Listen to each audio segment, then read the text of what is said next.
It's a blessing, but could it also be a curse? So many of the new vehicles that are on the road these days come with new cameras and warning system, but AAA says that their study shows a concerning lack of awareness about some of the limits of that technology. Some of the problem spots flagged by AAA include blind spot monitoring.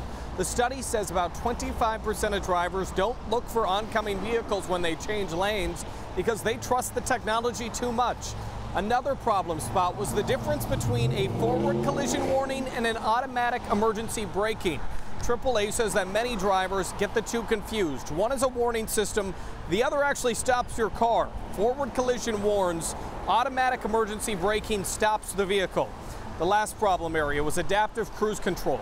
That system accelerates and brakes on its own. 29% of the responders got too comfortable behind the wheel.